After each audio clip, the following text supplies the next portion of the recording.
დიდარ ადამიანებს ღმერთის სიმდიდრებს აძლევს, იმიტომ რომ იყვნენ მოწყალეები, რომ ადვილად ცხონდნენ. ეხლა როდესაც ამას ვკითხულობდი, ესეთი აზრი მომივიდა. გუშინაც და დღესაც.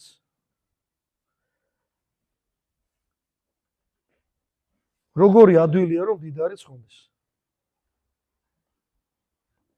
თელ საქართველოს თუ გულსროლები ვიქნებით, რამდენიმე ოჯახი აჭმოს. რამდენიმე ოჯახი წვიტავს, რა უნდა ვჭამოთ და რა ფასად უნდა ვჭამოთ.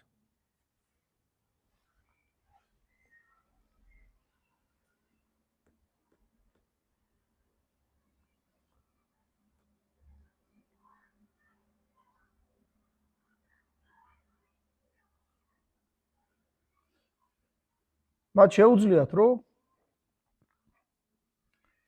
ადვილად ცხონდნენ.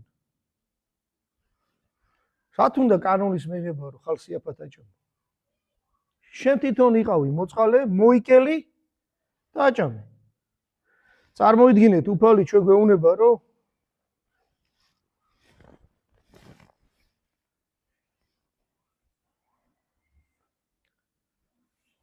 ერთ კაცს უფლის სახელი თუ დაალევინებ გრილ წყალს, მიიღებ ჯილდოს.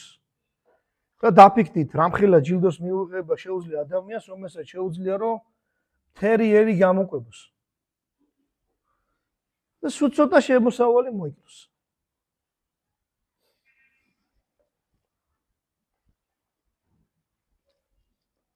ყველას უნდა ახსოვდეს, რომ ყველა ჩვენგანთან მოვა სიკვდილი და სიკვდილი განგვაშორებს ყველაფერს.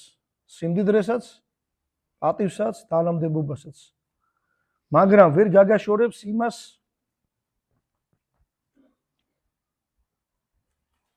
თუ კი სიცოცხლეში გააკეთე სიკეთე. აი ასპარეზი. ნახეთ რა კაი შანსი აქვს ამ ადამიანებს. რამდენიმე ოჯახი უნდა შეიკრიბოს და თქვას, რომ მოდი მოწყალეები ვიყოთ და ხალხს ვაჭამოთ იაფად. და ამოისუნთქავს ხალხი. არ არის საჭირო არც კანონები, არც ბჭობა, არაფერი. თავარია კაც ღმერთი წამდეს, ახსოვდეს რომ იქნება სამჟავრო, სადაც ყველაფრისთვის განიშები, ყველა საქმისთვის. ჩვენს მაგაზე უნდა ვიფიქროთ, რომ ჩვენს მოწყალეები უნდა ვიყოთ. ეხლა მარტო იმაზე ვიფიქრო, რომ სხვა რატო არ არის მოწყალე, ეგ სწორი არ არის. ჩვენ რა შეგვიძლია სიკეთე უნდა ვაკეთოთ. მე დავითნე კითხულობდა 60 ქულოში.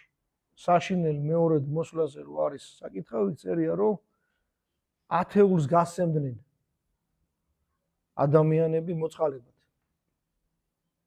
დავანებოთ იმ რამდენიმე ოჯახს ერთი წუთი თავი. ჩვენ უბრალო ხალხმა რო ათეული მოწყალებად გავცეთ. რამდენ სიკეთეს გავაკეთეთ. ქალაქში მათხოვარი აღარ იქნება. ვალი აღარავის აღარ იქნება. ამიტომ ყველამ ჩვენი საქმე ვაკეთოთ წმინდად. და თუ კი დავინახავთ, რომ ვიღაცა სწორედ არ ითქმეურობს, იმისთვის ღმერთ შევევედროთ, რომ ღმერთმა ისიც მოწყალე გახადოს, რომ მოწყალება მერე გადაარჩინოს მარადეული ტანჯვისაგან. ამინ. ღმერთმა დაგლოცოთ და ღმერთმა გაგურთოთ.